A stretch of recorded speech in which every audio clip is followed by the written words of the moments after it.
ఈ దినం మన యొక్క ధ్యానార్థమై పరిశుద్ధ గ్రంథాన్ని తెరిచి మొదటి యోహాను రాసిన పత్రిక 4వ అధ్యాయము 8వ వాక్యాన్ని చదువుకుందాం.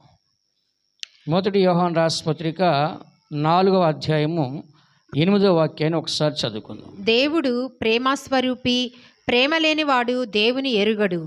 ఇక్కడ మనం చదువుతున్న వాక్యంలో దేవుడు ప్రేమ స్వరూపి, ప్రేమ లేనివాడు దేవుణ్ణి ఎరుగడు అని ఇక్కడ మనం చదువుతున్నాం. ఇక్కడ దేవుడికి మనిషికి ఒక కాంటాక్ట్ అంటే ఒక సంబంధము అనేది ప్రేమకు ముడేశాడు దేవుడు. దేనికంటే ప్రేమ ఉంటేనే వాడు దేవుణ్ణి తెలుసుకున్నవాడు, ఎరిగినవాడు, ప్రేమ ఉన్నవాడే దేవుణ్ణి తెలుసుకున్నవాడు అని చెప్పేసి ఇక్కడ మనం చదువుతున్నాం. కాబట్టి మనం ప్రతి వారం కూడా అనేక రకాలుగా మన వాక్యం అంటున్నాం.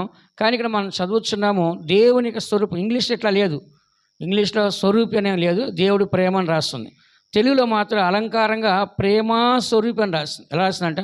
ప్రేమ స్వరూపి. ఇంగ్లీష్లో మనకి ఫస్ట్ వాక్యం బైబిల్ ఏమని రాస్తుంది? ఆకాశము భూమి దేవుడు సృజించే ఉంటుంది. తెలుగు ఏముంటుంది? భూమి ఆకాశం సృజించే ఉంటుంది. అలంకారం కోసము అలా రాశారు. తెలుగు ఏముంటుంది? భూమి ఆకాశం అని ఉంటుంది. కానీ ఇంగ్లీష్లో ఆకాశము భూమి అని రాస్తారు. అలా కొన్ని మాటలు చాలా చక్కగా తెలుగు భాషలో మనకు కనపడుతుంది. కాబట్టి ఇక్కడ మనం చదువుతున్న వాక్యంలో ప్రేమ స్వరూపి అంటే దానికి ఒకటి అంకి ఉంది. దాని కింద ఫుట్ నోట్లు ఏమని రాస్తుందండి? దేవుడు ప్రేమయ్య ఉన్నాడు. దేవుడు ప్రేమ అంటే దేవుడే ప్రేమ. ఎవరంట చెప్పండి? దేవుడే ప్రేమ. ఇక ఆయన పేరే ప్రేమ అంటే ఆయన ఏముందంట? ప్రేమ ఉంది కాబట్టి ఆయన పేరేమంట? ప్రేమ. ప్రేమ స్వరూపి అంటే ప్రేమ, ప్రేమ అంటే ప్రేమస్వరూపి అంటే ప్రేమన్న దేవుడే, దేవుడన్న ప్రేమ అంటే దేవుడు ప్రేమలో పరిపూర్ణుడిగా ఉన్నాడు. ఎలానంట?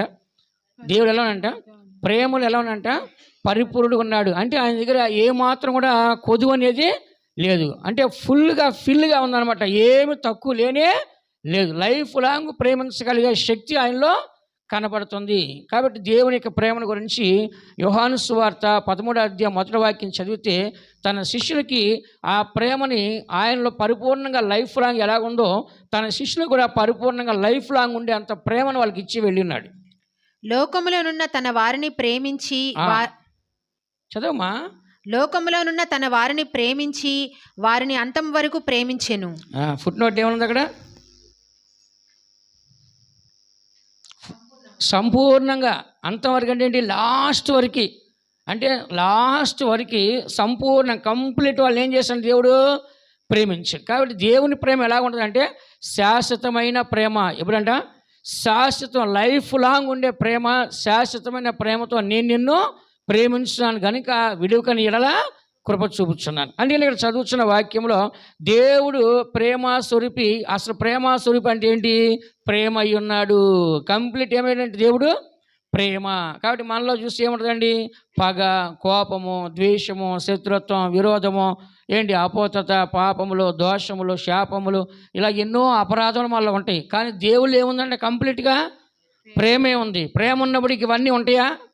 చెప్పండి. ప్రేమ పరిపూర్ణంగా ఉన్నప్పుడు ఎటువంటి చెడుతనానికి ప్రేమ యొద్ద చోటు ఉండదు. ప్రేమ ఉన్నట్టయితే పాపం ఉండదు, కీడు ఉండదు, అపవిత్రత ఉండదు, ఏ యొక్క చెడుతనము ఉండదు. ప్రేమలో ఈ పాపాలు ఏది కూడా ప్రేమ ఉంచుకోదు. ప్రతి ఒక్కదాన్ని కూడా ఏం చేస్తాంట? తొలగిస్తుంది. ఇప్పుడు దేవుడు ప్రేమ అయి ఉన్నాడు. ఇంకా ఆ ప్రేమలో చెడుతనం ఉంటుందా? చెప్పండి. మనుషుల ప్రేమలో చెడుతనం ఉంటుంది. డబ్బును చూసి ప్రేమిస్తారు, లేకంటే అందాన్ని చూసి ప్రేమిస్తారు, లేకంటే అవసరాన్ని బట్టి ప్రేమిస్తారు. ఇలా పలు రకాలుగా ప్రేమలు ఉంటాయి. అవసరం తీరిపోయిన తర్వాత నువ్వెవరో నేనెవరో అయిపోతుంది. కాబట్టి మనుషుల ప్రేమ కాదండి ఇది. దేవుని యొక్క ప్రేమ పర్ఫెక్ట్గా ఉంటుంది. ఇప్పుడు ఎవరైనా సరే దేవుడు నన్ను మోసం చేశాడు, నేను దేవుని ప్రేమించాలని చెప్పగలరా? చెప్పండి. దేవుణ్ణి నేను ప్రేమించాను, దేవుడు నన్ను మోసం చేశాడని ఎవరైనా చెప్పగలరా? ఎవరు చెప్పలేరు. ఎందుకంటే దేవుడు ఎవరిని కూడా మోసము చేయడు. కానీ మనుషులు మనం ప్రేమిస్తే ఏం చేస్తున్నారు? మోసం చేస్తారు. ఉద్యోగస్తుల్లో మోసం చేస్తారు, వ్యాపారస్తుల్లో మోసం చేస్తారు, చదువుకునే స్థలంలో కూడా మోసం చేస్తారు. టీచర్స్ కొన్ని క్యాస్ట్ వాళ్ళకి మార్కులు వేస్తారంట, కొంతమంది వాళ్ళ ఫ్యామిలీకి దగ్గర ఉండే వాళ్ళకి మార్కులు వేస్తారంట, ఇలాగ కొంతమంది వాళ్ళకి ఇష్టమైన వాళ్ళకి మార్కులు వేస్తారంట. ఇలా చిన్న పిల్లలు కూడా బాధపడుతున్నారు. అక్కడ కూడా ఏమంట? పార్షియాలిటీ చూపిస్తున్నారు. ఎందుకు ఇదంతా చెప్తున్నా అంటే మనుషులకు ప్రేమ అనేది రకరకాలుగా మారిపోద్ది. పక్షపాతంతో కూడిన ప్రేమలు అవన్నీ. కానీ దేవుని యొక్క ప్రేమ ఎలా ఉంటుందంటే పర్ఫెక్ట్గా ఉంటుంది. ఆయనలో ఏ చెడుతనమో ఉండదు. ఎందుకంటే దేవుడు మనల్ని ప్రేమించాడు, కుమారుడు మనల్ని ప్రేమించాడు, పరిశుద్ధాత్మల్ని ప్రేమించి. ఇక్కడ మనం చదువుతున్నాము దేవుడు ప్రేమ స్వరూపి, ఆయన ప్రేమ అయి ఉన్నాడు. అందుకని మనం ఆదికాండం 1వ అధ్యాయం 26 వాక్యంలో చదివినప్పుడు దేవుని యొక్క ప్రేమను మొదటగా మనకి ఎలాగిచ్చాడు? మన పోలిక చొప్పున మన స్వరూపమందు నరులను చేయుదుము. అంటే ఏంటి? దేవుడు ఎలాగున్నాడో యాజ్ ఇట్ ఈస్గా మనిషిని అలాగే ఫ్రంట్ దేవుడు ఏం చేస్తాడంట? చేశాడు. చేసినప్పుడు సాతానుకు అసూయ వచ్చిందంట. ఎవరికి అసూయ వచ్చిందంట? సాతానుకు అసూయ వచ్చిందంట. దేవుడు మనిషిని సృష్టించిన తర్వాత మనిషి ఎలా ఉన్నాడు తనకి ఎలా తెలుస్తుందండి? చెప్పండి. ఏం కావాలి? అతను ఎవరో ఎలా ఉన్నాడో తెలియాలి. ఏం కావాలి?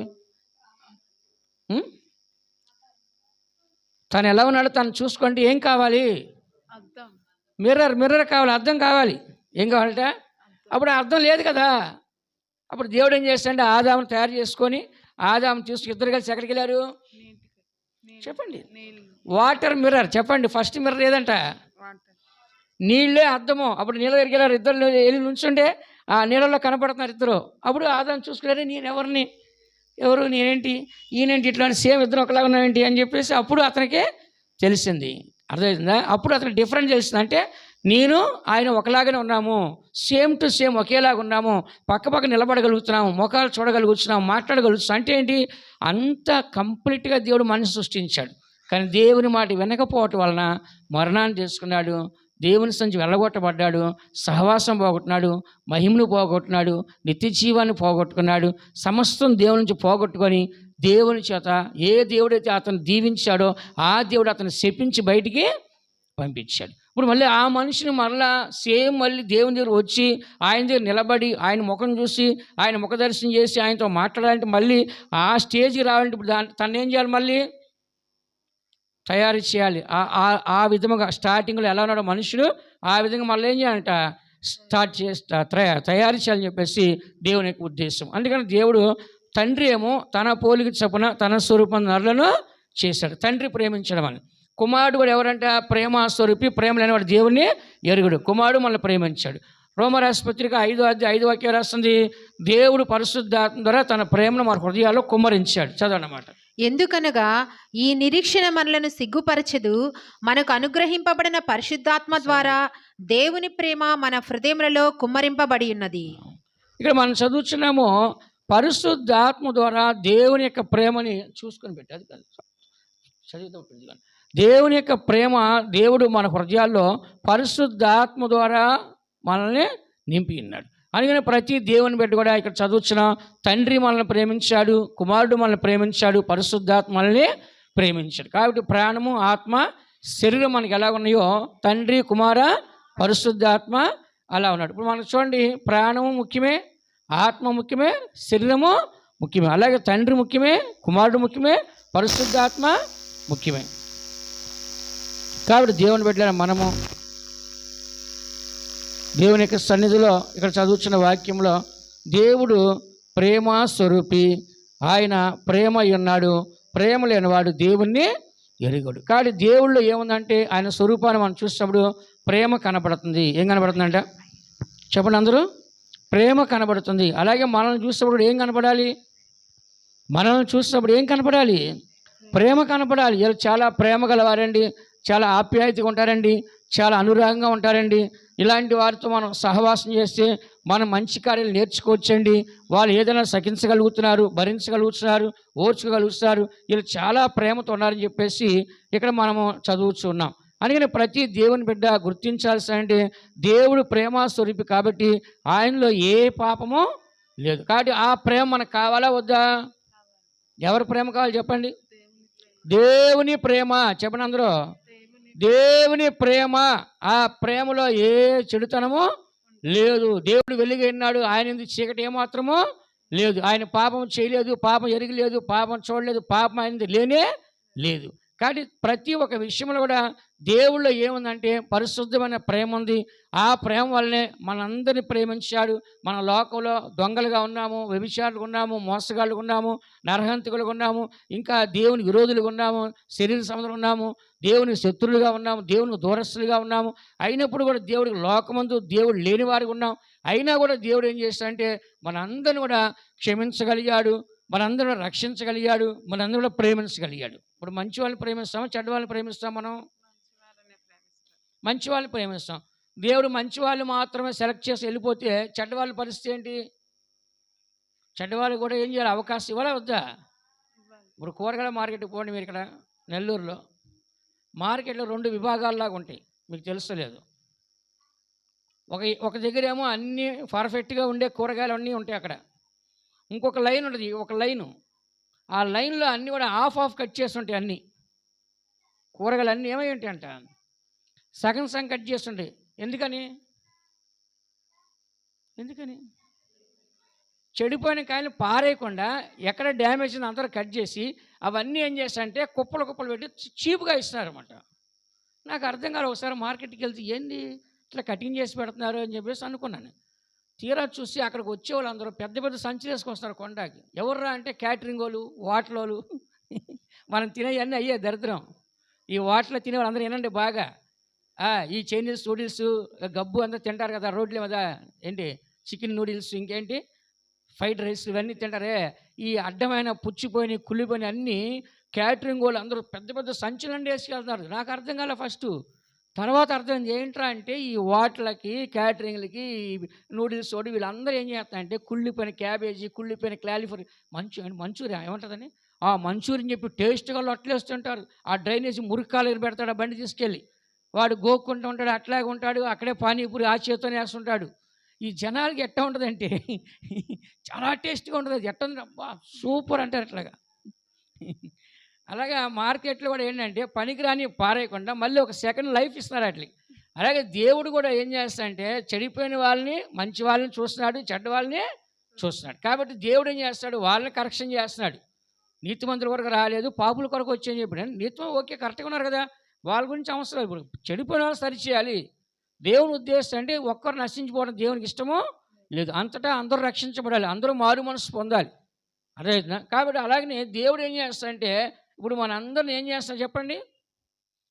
చెడు మార్గాల్లో ఉన్నప్పటికీ, చెడు అలవాట్లు ఉన్నప్పటికీ, చెడు బానిస్తున్నప్పటికీ, చెడు స్వభావాలు ఉన్నప్పటికీ, చెడు క్రియలు ఉన్నప్పటికీ, చెడు ఆలోచన ఉన్నప్పటికీ, చెడు నడుచున్నప్పటికీ ప్రతి ఒక్క దాంట్లో మనిషిని ప్రేమిస్తున్నాడా వదిలేస్తున్నాడా?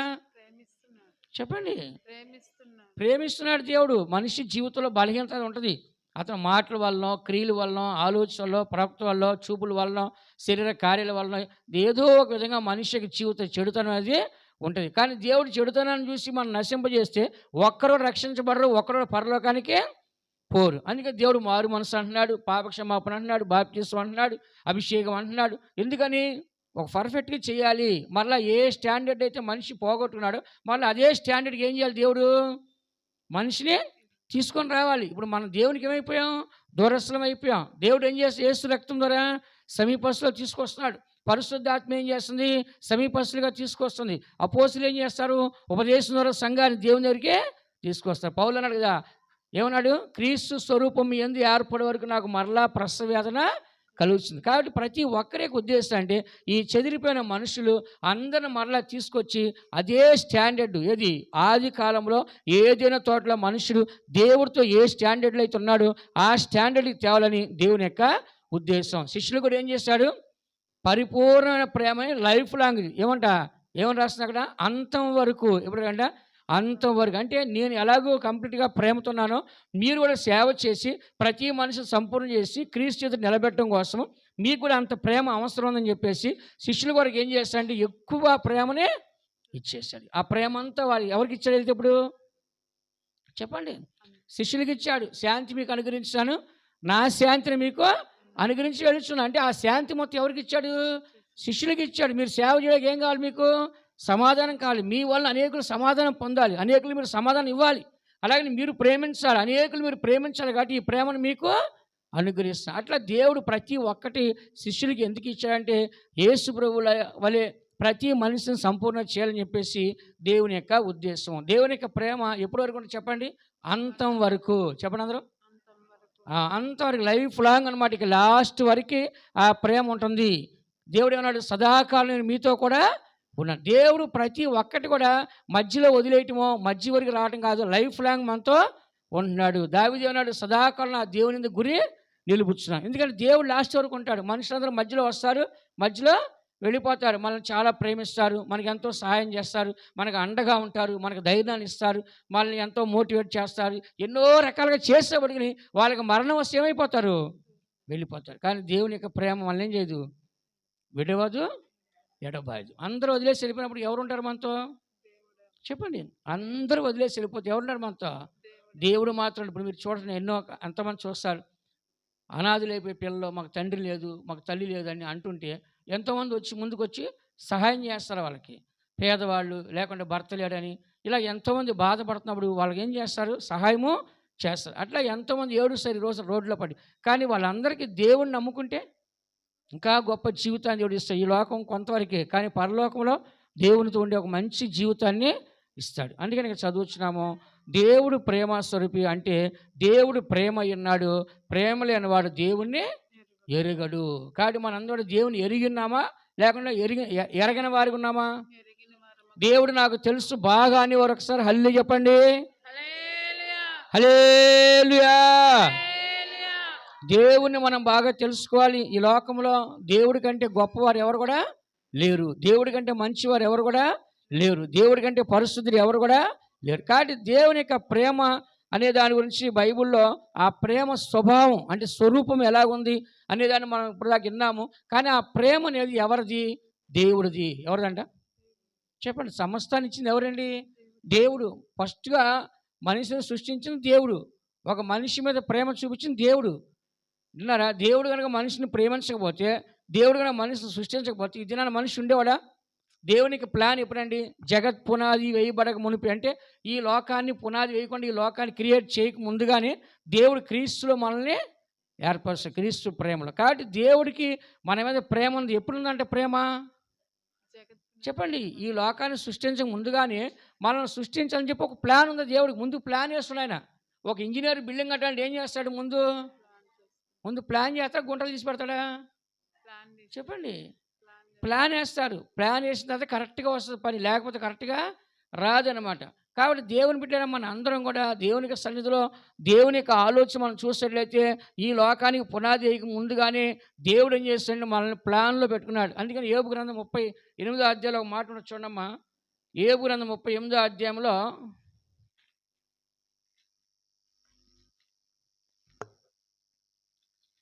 యోబు గ్రంథం 38వ అధ్యాయం 21వ వాక్యం చదవము. ఇదంతయు నీకు తెలిసే ఉన్నది కదా, నీవు బహువృద్ధుడవు, నీవు అప్పటికి పుట్టి ఉంటివి. ఇక్కడ యోబుని దేవుడు అడుగుతున్నాడు. యోబుని దేవుడు అడుగుతున్నప్పుడు, దేవుడు అడిగినప్పుడు అతను ఏమంటున్నాడు? నాకేం తెలియదు అన్నాడు. 4వ వాక్యంలో, నేను భూమికి పునాది వేసినప్పుడు నువ్వు ఎక్కడుంటివి, నీకు వివేకం కలిగినా నాకు తెలియచేయమో అంటున్నాడు. ఇలాగా యోబుని దేవుడు క్వశ్చనించాడు. నేను భూమికి పునాది చేసినప్పుడు, నేను ఆకాశానికి పునాది చేసినప్పుడు, లేకుంటే ఈ లోకాన్ని సముద్రాలు నదులు పుట్టిస్తాడు, నువ్వు ఎక్కడున్నావు అని అడిగాడు. ఆయన చెప్పాడు, అయ్యా నాకు తెలియదు అయ్యా అన్నాడు. ఏమన్నాడు ఆయన? నాకు తెలీదు ప్రభా, ఇవన్నీ నాకు తెలీదు ప్రభా అంటున్నాడు.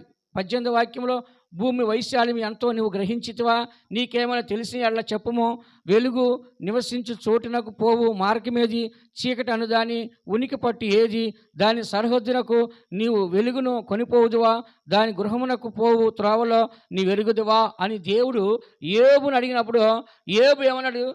నాకు తెలియదు అన్నాడు. అప్పుడు 21వ వాక్యంలో దేవుడు ఏమని మాట్లాడుతున్నాడు? ఇదంతయు నీకు తెలిసినది కదా, నీవు బహువృద్ధుడవు, నీవు అప్పటికే పుట్టి ఉన్నావు. ఎవరండి ఆయన? యోబు. ఎప్పుడు పుట్టినాడు చెప్పండి? భూమికి పునాది లేకముందు కానీ, వైశాల్యం లేకముందు కానీ నువ్వు అప్పటికే బహువృద్ధుడు అంటున్నా. అంటే ఏంటి? మనిషి ఎక్కడున్నాడు చెప్పండి? దేవునికి ఆలోచనలో ఉన్నాడని మీరు అంటున్నారు, అది కరెక్ట్ కాదు. ఎక్కడున్నాడు మనుషుడు? అది కాదు. ఎక్కడున్నాడు మనుషుడు? దేవుని హృదయం, దేవుని ఆలోచన, ప్లాన్లో. అంతేనా? దేవుని యొక్క శ్వాసలో ఉన్నాడు. ఎక్కడంటే దేవుడు నరుని యొక్క నాసికారంధ్రంలో జీవవాయువును ఊదగా నరుడు జీవాత్మాడు. ఇప్పుడు ఆత్మ, ఆ జీవము ఎక్కడుంది?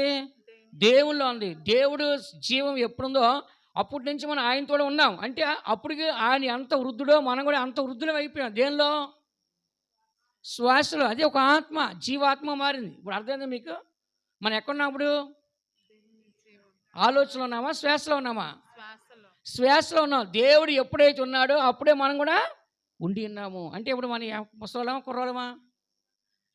చెప్పండి. ముసలివాళ్ళమా కుర్రవాళ్ళమా? లోకం దృష్టిలో ముసలివాళ్ళమే. కానీ దేవుని పరలోక జీవంలో ముసలితనం అనేది లేదు. పరలోకంలో ముసలితనం లేదు. ఏంటి? పరలోకంలో జీవానికి ముసలితనం లేదు. నిత్య జీవానికి ముసలితనం లేదు. దేవుని మహిమకి ముసలితనము లేదు. కాబట్టి మనం ఎప్పుడున్నామంట? జగత్పునాది వేయబడి ముందే అని ఎఫెసీ 1:6 రాస్తుంది కదా. జగత్పునాది వేయబడి ముందే క్రీస్తు ప్రేమలో దేవుడు మిమ్మల్ని ఏర్పరచుకున్నాం. అలా కాదండి, ఇంకా అంతకుముందే బ్యాక్కి వెళ్ళిపోవచ్చు. ఎక్కడ అంటే మనం ఎప్పుడో వృద్ధులమైపోయినాం. ఎక్కడ అంటే మనము దేవుని యొక్క జీవములో ఉన్నాం. చెప్పండి అందరూ. దేవుని యొక్క జీవములో ఉన్నాం. మనం అనుకున్నాం మేము క్రైస్తవుల కుటుంబంలో పుట్టాం కాబట్టి మేము దేవుని తెలుసుకున్నామండి. క్రైస్తవ మతం పట్టుకున్నాం కాబట్టి మేము దేవుని తెలుసుకున్నామండి. బ్యాప్టిజం పొందాం కాబట్టి మేము దేవుని తెలుసుకున్నామండి. చర్చికి రాబట్టి మేము దేవుని తెలుసుకున్నామండి అని అంటున్నారు. అలా కాదండి. మనం ఎప్పుడు తెలుసు దేవుడికి? చెప్పండి. దేవుడికి ఎప్పుడు తెలుసు అంట? ఇప్పుడు ఆయన ఎప్పుడైతే ఉన్నాడో అప్పుడే ఆయనలో మనల్ని ఏర్పరచుకున్నాడు. ఆయనలో మనల్ని ఉంచుకున్నాడు. ఆయన మనసులో, ఆయన హృదయంలో, ఆయన ఆలోచనలో, ఆయన శ్వాసలో మనం ఉన్నాం. అప్పటికి మనం ఎలా ఉన్నామంట? ముసలివాళ్ళం అయిపోయినాము. ఇప్పుడు అర్థమైందా? ఇది దేవుని ప్లాన్. ఇవాళ చర్చికి వచ్చావంటే, దేవుని ప్రేమించావంటే, దేవుని ఎరిగి ఉన్నావంటే ఎవరి ప్లాన్ ఇది? చెప్పండి. దేవుని ప్లాను. ఏదో నువ్వేదో పెద్ద రక్షణ పొందేసి, నువ్వేదో వచ్చి బాప్తిసం పొందేసి, నువ్వేదో వచ్చేసి దేవుని చర్చికి వచ్చాయంటే అది కాదండి. ఇది ఎవరి ప్లాన్ ఇది? చెప్పండి. ప్లాన్ అనేది ఒకటి అనుకోవాలి. ఇలా చేయాలని ప్లాన్ అనుకోవాలి. అనుకోకముందునే మనం ఉన్నాం. మనం ప్లాన్ కంటే ముందే ఉన్నాం. జగత్పునాది వేయబడే ముందే మనం ఉన్నాం. అంటే ఎప్పుడున్నాము? అసలు ప్లాన్ లేనప్పుడు ఉన్నాం మనం. ఏ ప్లాన్ లేనప్పుడు? భూమికి ప్లాన్ లేనప్పుడు మనం ఎక్కడ ఉంటాం? ఆయన శ్వాసలో మనము ఉన్నాం అనమాట. ఆ శ్వాస ఈరోజు జీవాత్మ బయటికి వచ్చింది. వచ్చి దాన్ని మనం ప్రాణిగా జీవిస్తూ ఉన్నాం మనం. అర్థమైందా? అందుకని బైబిల్ రాస్తుంది, దేవుడు తన శ్వాస నిశ్వాసలు తిరిగి తన యొద్దకు తీసుకున్నట్లయితే నరులందరూ మరలా ధూళి అయిపోతారు. దేవుడు తన శ్వాసను మనకి ఇచ్చాడు. తిరిగి కనుక దాన్ని తీసుకున్నట్లయితే కనుక నరులందరూ ఏమైపోతారు? ధూళి అయిపోతారు. బైబిల్ రాస్తుంది, దేవుడు తన మనసు తన మీద ఉంచుకున్నట్లయితే, తన మనసు తాను మాత్రం గొప్పవాడిగా ఉండాలి, నేను మాత్రమే మనిషికి దేవుడిలాగా ఉండాలి, ఇక నాకు ఎవరు ఉండకూడదు అని దేవుడు అనుకోని ఉంటే దేవుడు మనల్ని సృష్టించేవాడు కాదు. ఆయన శ్వాస మనకి ఇచ్చేవాడు కాదు. ఈ దినాన్ని ఇన్ని కోట్ల మంది జీవించేవాడు కానీ కదా. మాట ఉంది కదమ్మా యోబు గ్రంథంలోనే 34 అధ్యాయం చూడండి. దేవుడు తన మనసు తన మీద ఉంచుకొని ఎళ్ళా. యోబు గ్రంథం 34 అధ్యాయం 14 చదవండి. ఆయన తన మనసు తన మీదనే ఉంచుకున్న ఎడల, తన శ్వాస నిశ్వాసములను తన ఎద్దుకు తిరిగి తీసుకున్న ఎడల శరీరులందరూ ఏకముగా నశించెదరు, నరులు మరలా ధూళి అయిపోవుదురు. దేవుడు తన మనసు తన మీద ఉంచుకుంటే మళ్ళీ ఎందుకు చేస్తాడు? ఇప్పుడు నేను ఉన్నాను ఎగ్జాంపుల్గా. ఒకరికి సహాయం చేయాలని మనసు ఉంటే నేను చేస్తాను. వాళ్ళకి ఎందుకు సహాయం చేయాలి? నాకు వద్దు, నేను మాత్రం బాగుండాలి, నేనే తినాలి, నేనే అనుభవించాలనుకుంటే ఇంకోళ్ళకి సహాయం చేయం కదా. అలాగే దేవుడు తన మనసు తన మీద ఉంచుకోలేదు కానీ ఇతరులనే చెయ్యాలి, ఇతరులకు నా ప్రేమనే చూపించాలి అని దేవుడు అనుకోబట్టి ఏం చేస్తాడు? ఈ దినాన మన జీవాన్ని ఇచ్చాడు, ఊపిరి మనకే ఇచ్చాడు. ఈ దినాన మన ఊపిరితో మనము కనబడుచున్నాం. అపోస్తలుల కార్యాలు చూడండి, దేవుడు ఏమంటున్నాడు అక్కడ? దేవుడే జీవమును ఊపిరిని సమస్తమును మనకు దయచేసిన వాడు. అపోస్తలుల కార్యములు 17వ అధ్యాయము చూసినట్లయితే మీరు జీవమును ఊపిరిని సమస్తం దేవుడు సహాయం చేస్తాడు. అపోస్తలు 17వ అధ్యాయం 25వ వాక్యం. ఆయన అందరికిని జీవమును ఊపిరిని సమస్తమును దయచేయువాడు కనుక తనకు ఏదైనాను కొదువైనట్లు మనుషుల చేతులతో సేవింపబడువాడు కాడు. దేవునికి ఏదో తక్కువైతే మీరు కొబ్బరికాయలు తేండి, మీరు పూలు తేండి, మీరు అరటి పళ్ళు తేండి, నాకు కోడి తేండి, దూడ తేండి దేవుడు అడగట్లేదు. దేవుడు ఏమంటున్నాడు తెలుసా? మీరు నాకు చేసేది కాదు, నేనే మీకు చేశాను. ఏమంటున్నాడు ఆయన? అందరికీ జీవమును ఊపిరిని సమస్తమును దయచేసిన వాడు దేవుడే. కాబట్టి దినాన్న మనందరం కూడా జీవిస్తున్నామంటే, భూమి మీద ఉన్నాము అంటే ఎలా ఉన్నామండి మనము? దేవుడు ఒక జీవం మనలో ఉండబట్టి మనము ఉన్నాము. దేవుడు కనుక తన శ్వాస నిశ్వాసల్ని తిరిగి తీసుకుంటే నరులందరూ ఏమైపోతారు? మరలా ఈ శరీరం ఏ శరీరం అంట? చెప్పండి. ఈ శరీరము ఏ శరీరమో? మట్టి శరీరము. ఏ శరీరం అంట? మట్టి శరీరము. ఒక చూడండి, సముద్రంలో ఆల్చిప్పలు మనం చూస్తుంటే దాంట్లో డైమండ్స్ దొరుకుతున్నాయి, దాంట్లో ముత్యాలు దొరుకుతున్నాయి. పనికి మాలిన ఒక జీవులు ఉన్నాయి కానీ మనం దేనికన్నా పనికొస్తాయండి? పాత పెడితే 3 రోజులు మొత్తం పురుగులు తినేస్తాయి మనల్ని. కానీ అంత సముద్రంలో ఉండేవి కూడా ఏమవుతున్నాయంట, మంచి మంచి డైమండ్స్, ఆ తర్వాత రకరకాలు ఎన్ని దాంట్లోంచి వస్తున్నాయి. మరి వాటిలో ఉన్న గొప్పతనం కూడా మనకు లేదు. మనం అన్నీ కనిపెడుతున్నాం, కానీ మనకు ఆ గొప్పతనం ఉందా? లేదు. అయినప్పుడు కూడా దేవుని బిడ్డలైన మనల్ని దేవుడు తనతో కూర్చొని ఎక్కడ? సింహాసనం.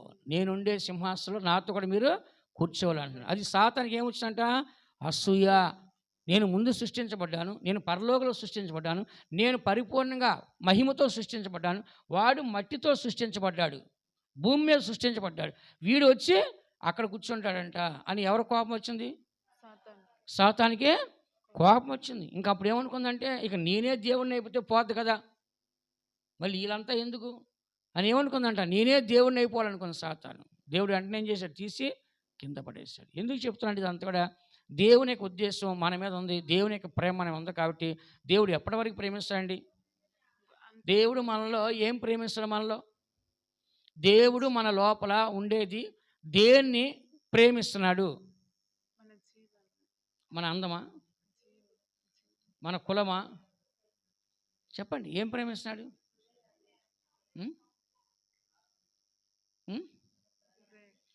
మన ఆత్మ, స్పిరిట్.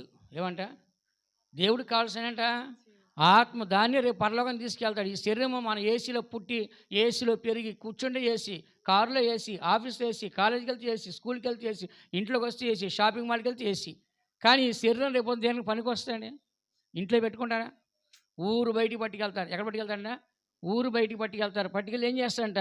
సమాధి చేస్తారు. కాబట్టి ఎందుకు చెప్తున్నాడు అంతా కూడా? దేవుని బిడ్డలైన మనల్ని దేవుడు ప్రేమించేది నశించిపోవచ్చున్న ఆత్మల్ని వ్యతిరేక్షించకొచ్చాడు. దేనంట? ఆత్మ. ఎందుకంటే ఈ ఆత్మ ఎక్కడికి వెళ్తాడంట? నరకానికి వెళ్లకుండా, ఈ ఆత్మ పాతాళానికి వెళ్లకుండా ఎక్కడికి వెళ్ళాలంట? పరలోకానికి వెళ్ళాలని చెప్పేసి దేవుడు చేసిన ఆత్మ కొరకు వచ్చాడు. దేనికి వచ్చాడంట? చెప్పండి.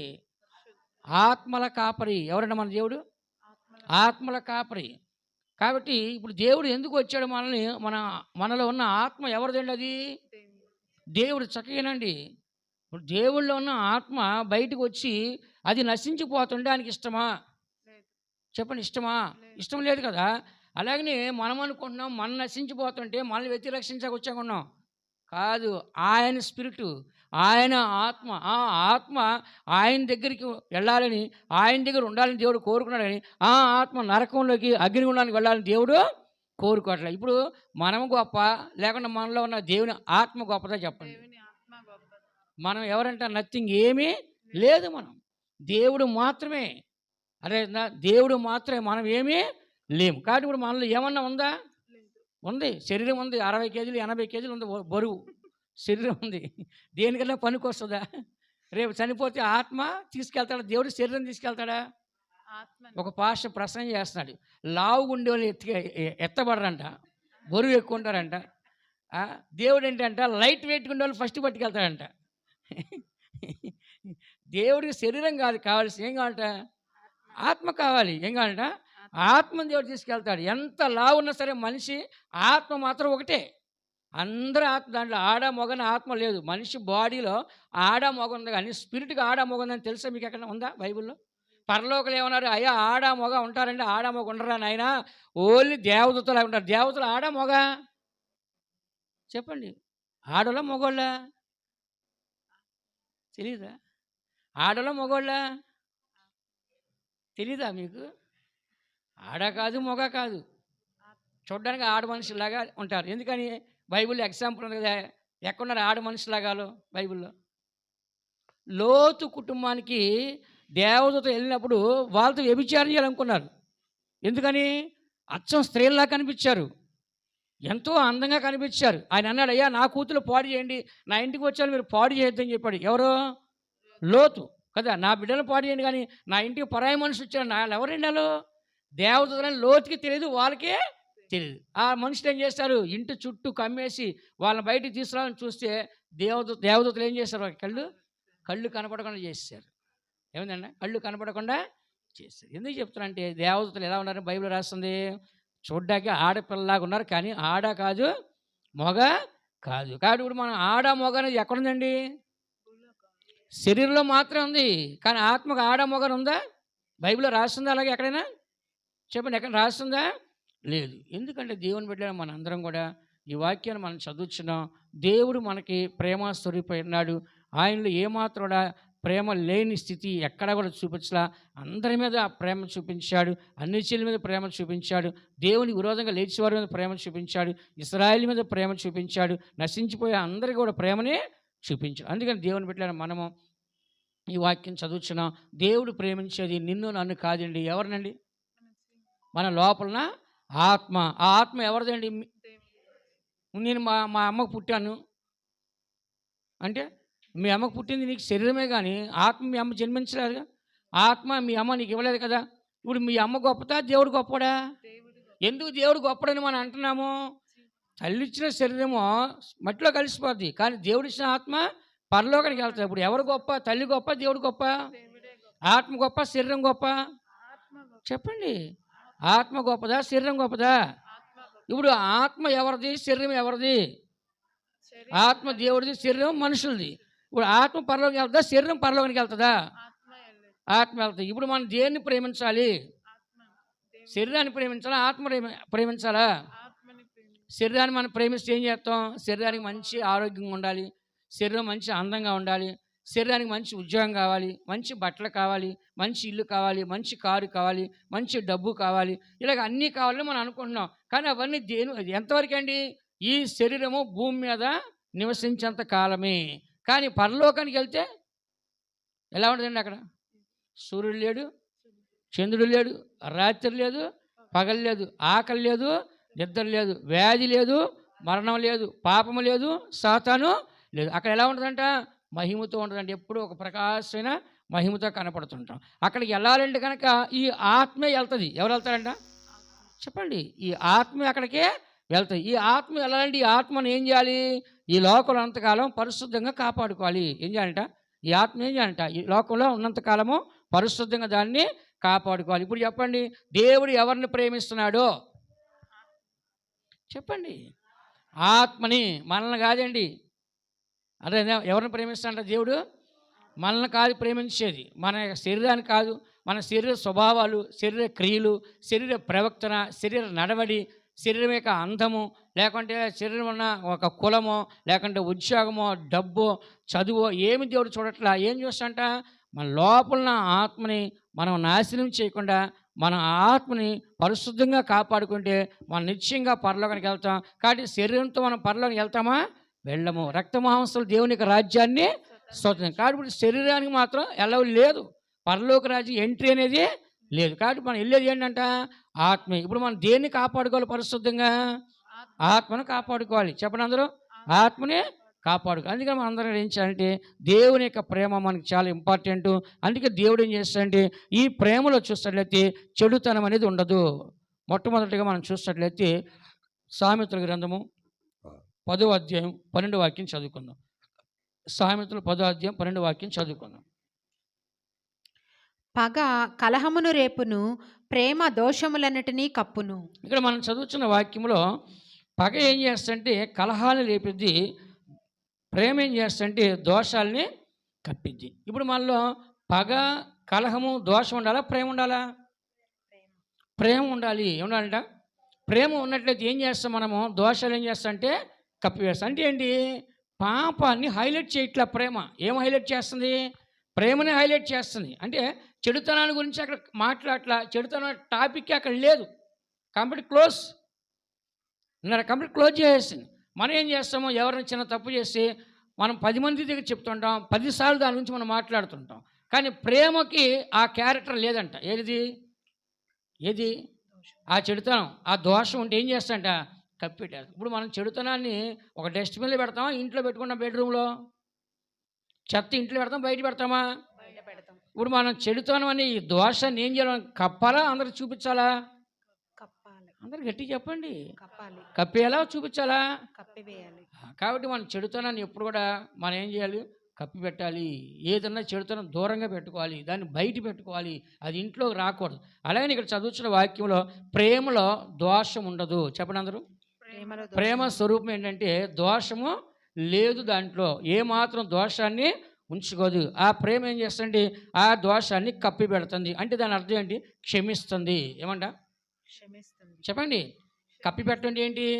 క్షమించడము. ఒక మనిషి తప్పు చేసేటప్పుడు ఇంకొక మనిషి దాన్ని ఏం చేస్తాడు? క్షమించి దాన్ని కప్పిపెట్టేస్తాడు. కానీ ఏదైనా తేడా వచ్చాడు ఏమంటాడు? దాన్ని మొత్తం బయట పెడతా అంటాడు. అంటే మళ్ళీ ఏం చేస్తాడు? దాన్ని రీఓపెన్ చేస్తాడంట. ఏం చేస్తాడంట? రీఓపెనింగ్ మళ్ళీ చేస్తా అంటున్నాడు. కానీ దేవుడు అలా చేస్తాడండి? చెప్పండి. వారి పాపములకి ఎన్నడూ జ్ఞాపకము చేసుకొని అంటున్నాడు. కాబట్టి దేవుడు ఒకసారి క్షమించాడంటే దాన్ని రిపీట్ చేయడానికి మళ్ళీ. కానీ మనుషులు ఏం చేస్తారు? జరిగిన దాన్ని మళ్ళీ మళ్ళీ మళ్ళీ ఏం చేస్తారు? మాట్లాడుతుంటారు. కానీ ప్రేమకున్న క్యారెక్టర్, తనకి స్వభావం ఏంటంటే దోషాలని కప్పిపెట్టడం, అంటే చెడుతనాన్ని తొలగించడం. అంటే నేను చెప్పేది అంటే దోషాలన్నీ మనం ప్రేమతో కప్పిడం నేను చెప్పడం లేదు. ఆ ప్రేమ యొక్క స్వభావం ఏంటంటే చెడుతనాన్ని గొప్ప చేయటం లేదు. వేస్ట్ మనం పారేలా ఉంచుకోవాలా? చెప్పండి. వేస్ట్ ఉంచుకోవాలా పారేయాలా? ఉంచుకుంటే ఏమైంది? దానివలన వాసన వచ్చేది, చెడిపోద్ది ఇంకా. అలాగే దేవుని బిడ్డలైన మన అందరం కూడా దేవుని యొక్క సన్నిధిలో మనం చేయాల్సిన పని ఏంటంటే చెడుతనం అనే దానికి మనం చోటు ఇవ్వకూడదు. ఏం చేయాలండి? ఒకవేళ పొరపాటు జరిగినా దాన్ని వెంటనే కరెక్షన్ చేసుకొని దాన్ని సరి చేసుకొని ఇక దాని నుంచి మాట్లాడదు, ఆ టాపికే ఉండకూడదు. కొంతమంది ఏం చేస్తారు?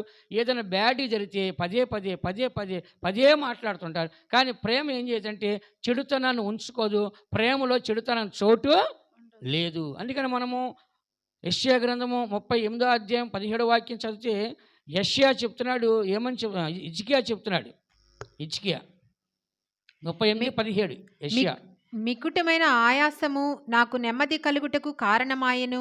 నీ ప్రేమ చేత నా ప్రాణమును నాశనమను గోతి నుండి విడిపించితివి. చాలు. నీ ప్రేమ చేత నా ప్రాణమును నాశనమైన గోతి నుండి విడిపించితివి. నా పాపములో ఏమన్నా కింద నా పాపము నీవు పారవేస్తావు. దేవుడు పాపాలు పారేసాడా? పాపాలు ఉంచాడు అక్కడ? చెప్పండి. పాపాలు పారేసాడా? పాపాలు ఉంచాడా?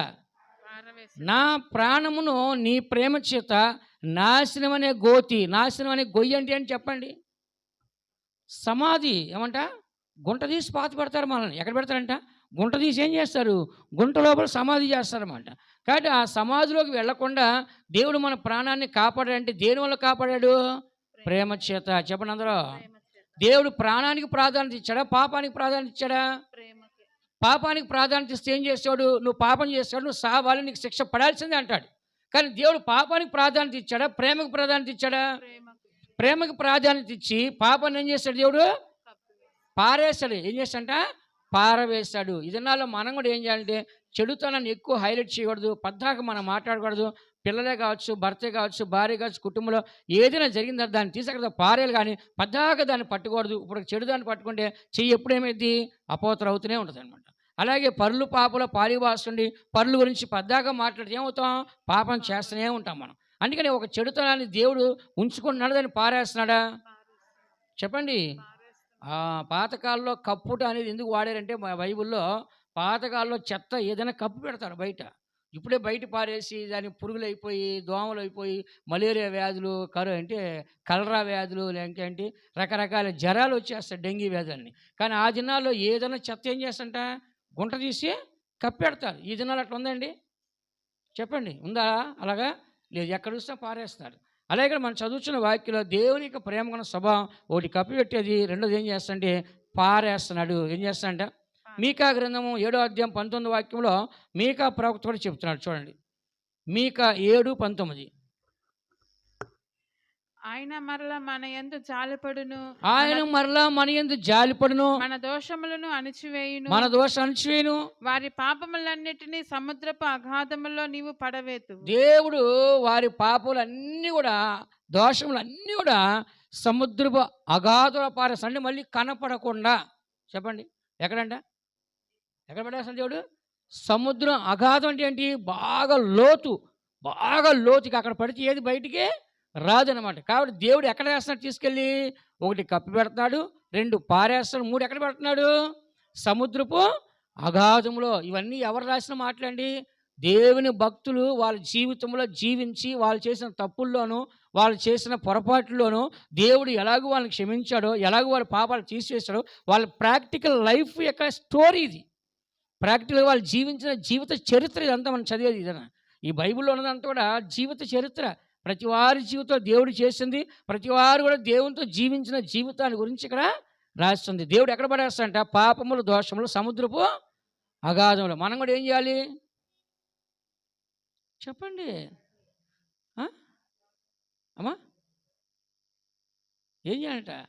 1 కప్పిపెట్టాలి, 2 పారేయాలి, 3 ఏం చేయాలంట? సముద్రపు అగాధములు వేసేయాలంట.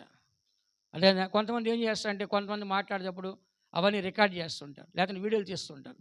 తీసి ఏం చేస్తారు? వాళ్ళు బ్లాక్మెయిల్ చేస్తుంటారు. ఏం చేస్తారండి? బ్లాక్మెయిల్ చేస్తుంటారు.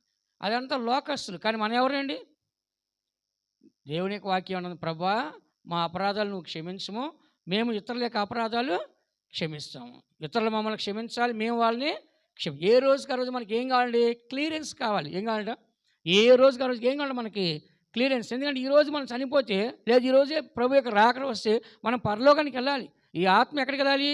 పరలోకానికే వెళ్ళాలి. కాబట్టి మన ఆత్మను మనం ఏం చేయాలి? కాపాడుకోవాలి వద్దా? చెప్పండి. ఈ ఆత్మను ఏం చేయాలంట?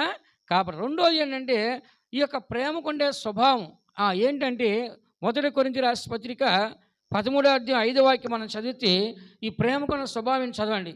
అమర్యాదగా నడవదు, స్వప్రయోజనమును విచారించుకొనదు. మనిషి యొక్క క్యారెక్టర్ గురించి చెప్పినట్లుగా ఈ 13వ అధ్యాయం అంతా కూడా ప్రేమకున్న క్యారెక్టర్ అంటే, ప్రేమకున్న స్వభావం ఏంటి అంటే, ఒక మనిషి ఎలా బిహేవ్ చేస్తాడో, ఎలా ప్రవర్తిస్తాడో, అదే విధముగా ఆ ప్రేమకున్న క్యారెక్టర్ గురించి ఈ 13వ అధ్యాయం మొత్తము రాశాడు. అమర్యాదగా నడవదు, త్వరగా కోపపడదు, అపకారమును మనసులో ఉంచుకొనదు. అపకారం మనసులో ఉంచుకోదు. చాలండి. చూడండి, ఒక మనిషిలో అమర్యాదగా నడవడం, త్వరగా కోపడ్డు, మనసులో అపకారం ఉంచు అంటే ఒక మనిషిలాగా ఉంది ఆ ప్రేమ. ఎలా ఉందంట? ఆ ప్రేమ ఎవరండి? దేవుడు. చెప్పండి అందరూ. ఆ ప్రేమ ఎవరంట? దేవుడు. దేవుడు చూడండి ఎన్నో రూపాల్లో కనపడుతున్నాడు. ఆది యందు వాక్యం, వాక్యము దేవుని యొద్ద, వాక్యమే దేవుడు. వాక్యాన్ని దేవుడే. కృప ఏమంటారు? దేవుడే ఆ కృప అన్నాడు. ఇక్కడ మనం ఏం చదువుతున్నాము? ప్రేమే దేవుడే మనం చదువుతున్నాం. అందుకని ఇక్కడ చదువుతున్న వాక్యంలో ఈ యొక్క ప్రేమకున్న స్వభావం ఏంటంటే, అపకారం మనసులో ఉంచుకోదు. ఏం చేయదంట? అపకారం అంటే ఏంటండి? ఒక కీడు లాంటిది. ఎలాంటిదంట? ఒక కీడు లాంటిది. ఎందుకంటే బైబిల్లో రాస్తుంది, సౌలు దావీదుని మనం చూసినప్పుడు, అపకారం నేను అపకారం చేసేటప్పటికి నువ్వు నాకు ఉపకారం చేస్తావు అన్నాడు. 1 సామ్యుయేలు 24వ అధ్యాయం 18వ వాక్యం మనం చదివితే, 1 సామ్యుయేలు 24:18. దావీదుతో ఇట్లనెను, దావీదుతో సౌలు ఏమంటున్నాడు? యెహోవా నన్ను నీ చేతికి అప్పగింపగా, దేవుడు నన్ను నీ చేతికి అప్పగించినప్పటికి నన్ను చంపకుండా విడిచిపెట్టేసి, ఈ దినమున నీవు నా అపకారమునకు ఉపకారము చేసిన వాడవై. చాలమ్మా. ఏమన్నాడు ఆయన? దేవుడు నన్ను నీ చేతికి అప్పగించినప్పటికి నువ్వు నన్ను చంపకుండా నేను చేసిన అపకారానికి నువ్వేం చేస్తావు? నాకు ఉపకారం చేస్తావు అన్నాడు. ఇక్కడ మనిషి దేవుడా దావీదు అంటే? దావీదు ఒక మనిషా దేవుడా? మనిషిలో ఏముందండి? దేవుని ప్రేమ ఉంది. ఏముందంట? దేవుని ప్రేమ ఉంది. అలాగే ఇప్పుడు మనం మనుషులమే, మనలో ఏముండాలి? దేవుని ప్రేమ ఉండాలి. అపకారం చేస్తే మనం ఏం చేయాలి? చెప్పండి. నీ శత్రువు ఆకలి కొని ఉంటే అన్నం పెట్టు. ఏమన్నాడు దేవుడు? నీ శత్రువు ఆకలి కొని ఉంటే అన్నం పెట్టు. అంటే అపకారం చేయమన్నాడా, ఉపకారం చేయమన్నాడా? చెప్పండి. ఉపకారమే చేయమన్నాడు. ఇప్పుడు దేవుడు కూడా ఇక్కడ దావీదులోంచి మనం చూసినప్పుడు, దావీదు అపకారం చేస్తా ఉపకారం చేస్తున్నాడా? చెప్పండి. దావీదుకి సౌలు ఎవరండి? శత్రువు. అయినప్పటికీ దేవుడు ఆయనకి అప్పగించాడు. ఆ మాట ఎవరు మాట్లాడుతున్నారండి? స్వయాన్న సౌలే మాట్లాడుతున్నాడు. అయ్యా, నన్ను నీకు దేవుడు అప్పగించినప్పటికీ నన్ను చంపకుండా నేను నీకు ఎంత అపకారం చేసేప్పటికీ నువ్వు నాకేం చేసావు? ఉపకారం చేసావు. లూకాసు సువార్త 6వ అధ్యాయం 35వ వాక్యంలో దేవుడు ఏం చేస్తాడంట? అందరికీ ఉపకారం చేస్తాడు. ఎవరెవరికంట? చెడ్డవాళ్ళకి కూడా. చదవండి. లూకా 6:35. మీరైతే ఎట్టి వారిని గూర్చేనను నిరాశ చేసుకొనక. ఎలాంటి వారిని చూసి, చెడ్డవారు, దుర్మార్గులు, పాపులు, ఎలాంటి వారిని చూసి నిరాశ పడకుండా మీ క్యారెక్టర్ మీరు పాడు చేసుకోకుండా మీరు స్టాండర్డ్ గా ఉండాలి అనే మాటకి చెప్తున్నాడు. చదవండి. మీ శత్రువులను ప్రేమించుడి, శత్రువులను ప్రేమించండి, మేలు చేయండి, అప్పు ఇవ్వండి, అప్పుడు మీ ఫలము గొప్పదై ఉండును. మీరు సర్వోన్నతుని కుమారులై ఇందురు. దేవుని కుమారులై ఉంటారు. ఆయన కృతజ్ఞత లేని వారి ఎడలను, దుష్టుల ఎడలను ఉపకారి అయి ఉన్నాడు. ఎవరంట? ఉపకారి. కృతజ్ఞత లేని వారంట. ఇంకోళ్ళు ఎవరంట? దుస్తులు. కృతజ్ఞత లేనివారు దుష్టులు. ఆయన ఏం చేస్తాడు? అందరికీ ఉపకారం. అంటే అది ఏం క్యారెక్టర్ అండి? అది ప్రేమ. చెప్పండి అందరూ. ప్రేమలో అపకారాలు ఉండవండి. ప్రేమ ఎప్పుడు ఉపకారమే చేస్తుంది. ప్రేమ మంచివారికి మంచి చేస్తుంది, చెడ్డవారికి మంచి చేస్తుంది. ఇప్పుడు యేసు ప్రభు ఎవరి కొరకు ప్రాణం పెట్టండి? చెడ్డవారి కోసమే, పాపుల కొరకే కల్వారి శిలువలో మరణించాడు. లేదంటే ఆయన ఎందుకు మరణించాల్సిన అవసరం ఏముంది? ఉందా అవసరము? ఆయన ఏం తప్పు చేశాడు? ఆయన ఏ తప్పు చేయలేదు. కేవలం ఎవరి కోసమో? మన కోసమో మరణించాడు. అందుకని ఇక్కడ చదువుతున్న వాక్యంలో దేవుడు అందరికి ఏం చేస్తాడంట? ఉపకారం చేస్తాడా, అపకారం చేస్తాడా? ఇప్పుడు ప్రేమలో ఉండే స్వభావం ఏంటి? అపకారం చేసే స్వభావం, ఉపకారం చేసే స్వభావమా? మొట్టమొదటిగా ప్రేమ యొక్క స్వభావం ఏంటి? పాపాలు కప్పిపెట్టడము, పాపాలు పారవేయటము, పాపాలు అగాధంలో పెట్టడము. ఆ తర్వాత రెండోది ఏంటి ప్రేమ యొక్క స్వభావము? అపకారం చేసే వాళ్ళు కూడా ఏం చేస్తాడంట? ఉపకారం చేసే బుద్ధి. అదే మనం కూడా ఏం చేయాలి? మన శత్రువులు కనుక మనకి కీడు చేసే వాళ్ళు ఉంటే మనం ఏం చేయాలంటే వాళ్ళకి చెప్పండి, ఉపకారం చేయాలా, అపకారం చేయాలా? ఉపకారమే చేయాలి మనం. ఎందుకని? చెడుతనం మనలో ఉండకూడదు, చెడుతనం మనం చోటు ఇవ్వకూడదు, మన ప్రేమను మనం పాడు చేయకూడదు. మన ప్రేమని మనం పాడు చేయకూడదు అంటే ఏంటి?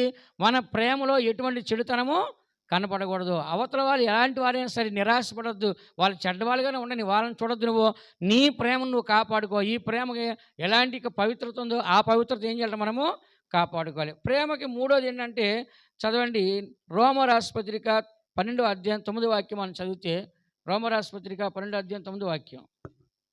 మీ ప్రేమ నిష్కపటమైనదై ఉండవలెను, చెడ్డదాన్ని అసహించుకుని మంచిదానిని హత్తుకుని ఉండుడి. ఇక్కడ మనం చదువుతున్న వాక్యంలో మీ ప్రేమ నిష్కపటమనేది ఉండవలెను, చెడ్డదాన్ని అసహించుకొని మంచి దాన్ని హత్తుకోవాలి. అంటే నిష్కపటం అంటే ఏంటండి?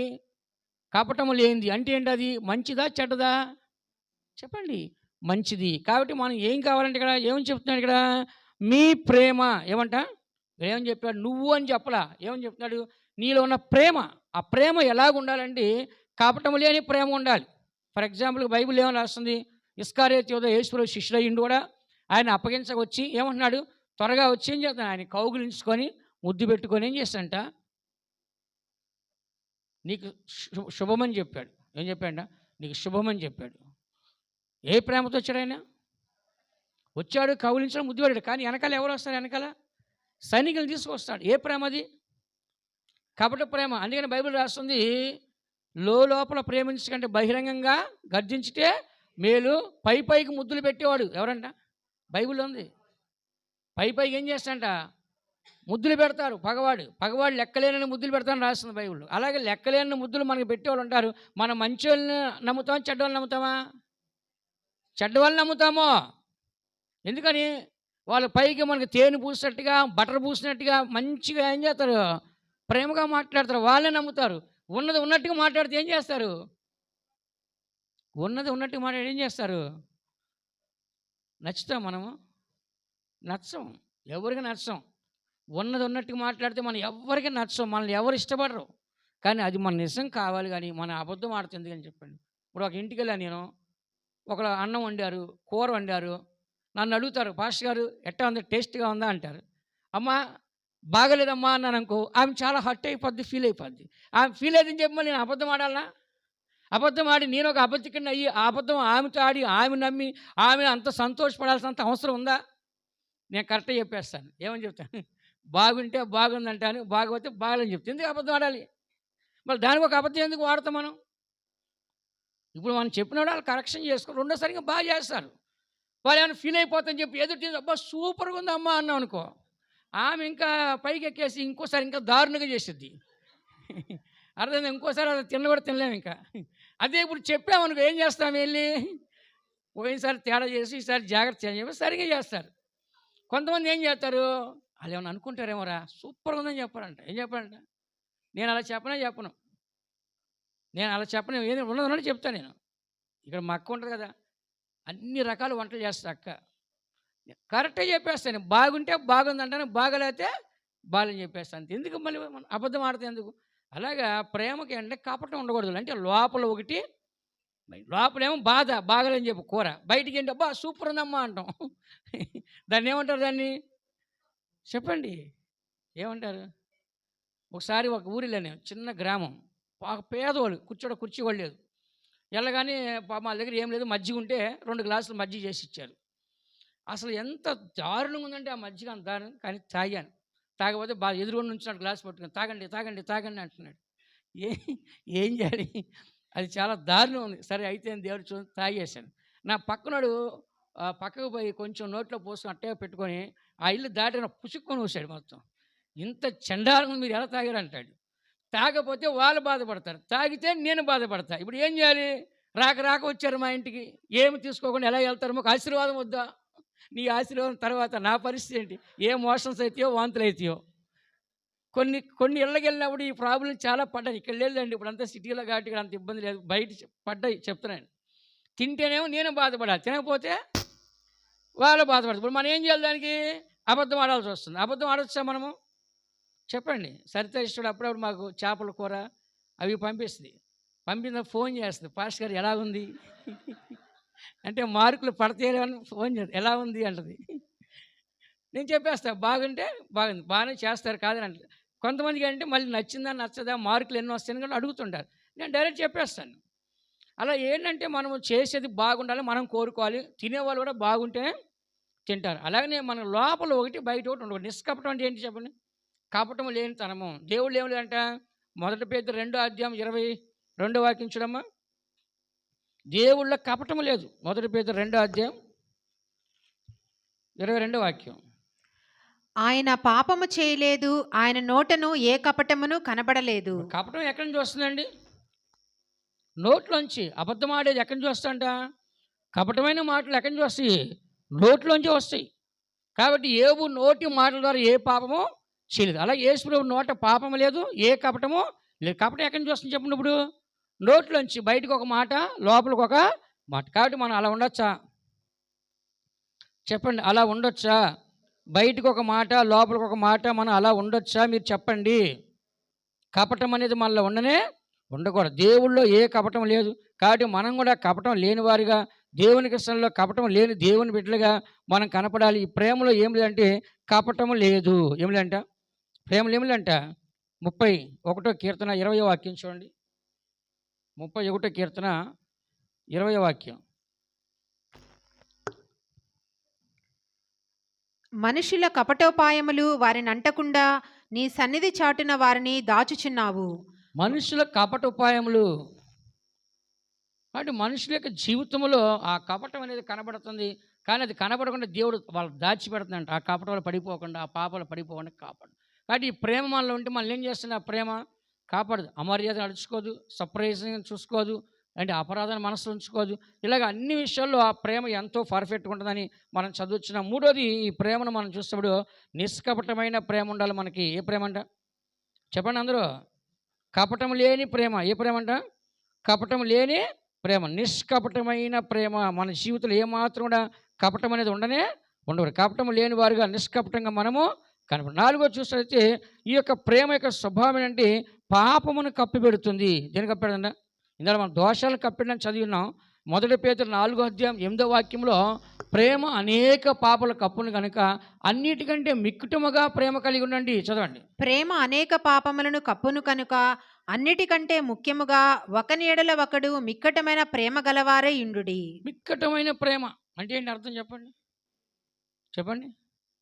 మిక్కటమైన ప్రేమ అంటే ఏంటి చెప్పండి? ఎక్కువైన ప్రేమ ఉండాలి.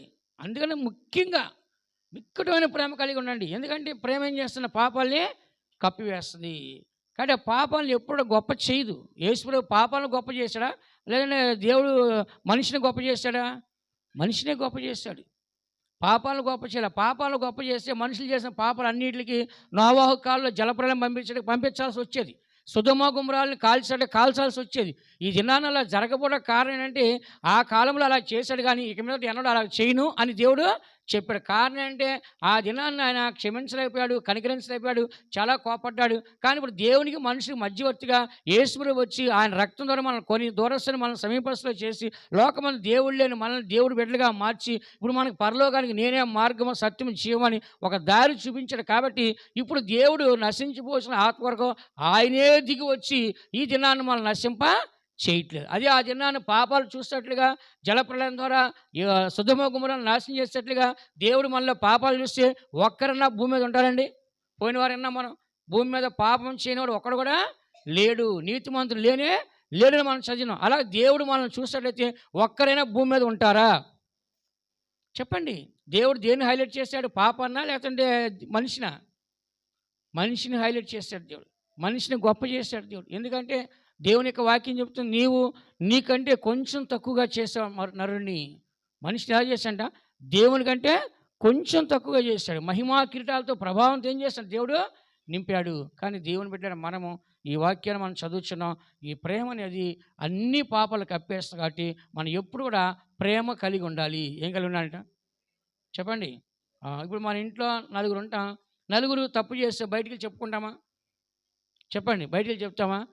అదే మనం వేరే వాళ్ళని చూసినట్లయితే వాళ్ళ గురించి ఏం చేస్తాం? అందరికీ చెప్తున్నాం. కాబట్టి దేవుని బిడ్డలు మనము మన పిల్లల్ని ఎలా కప్పెడతాం, అలాగే ప్రతి ఒక్క చెడుతనం కూడా మనం ఏం చేయాలి? దాన్ని తీసి అంటే దాన్ని మన మనసులోకి రానియకూడదు, మన హృదయంలోకి రానియకూడదు, మన ఆలోచనలు కూడా అంటే ఏంటి? పాపానికి చోటు ఇవ్వకూడదు. విన్నారు అందరూ? పాపానికి చోటు ఇవ్వకూడదు. అందుకని మనం చదువుతున్నాం, ప్రేమ అనేక పాపాలు కప్పాను కనుక ముఖ్యముగా మిక్కుటమైన ప్రేమ కలిగి ఉండండి అని మనం చదువుతున్నాం. అందుకని మొదటి కొరింథీ 13వ అధ్యాయం 7వ వాక్యం రాస్తుంది, ప్రేమ అన్నిటిని కప్పును, అన్నిటికీ తాలుకొనును, అన్నిటినీ నమ్మును, అన్నిటినీ నిరీక్షించును. అన్నిటిని తాళుకొను అంటే ఒకటి అనుకుంది. ఏమని రాస్తుంది అక్కడ? అన్నిటినీ కప్పును. కాబట్టి ఈ దినాల్లో మనం కూడా మన కుటుంబంలో ఎన్నో సమస్యలు వస్తుంటే 10 మంది చెప్పి మనల్ని మనం అవమానపరచుకోవటము, 10 మంది చెప్పి మనల్ని మనం అలర చేసుకోవటం, మన బలహీనతలు ఇతరులకు చెప్పి మన కుటుంబాన్ని చులకన చేసుకోవటము, ఇవి మనం చేసుకోకూడదు.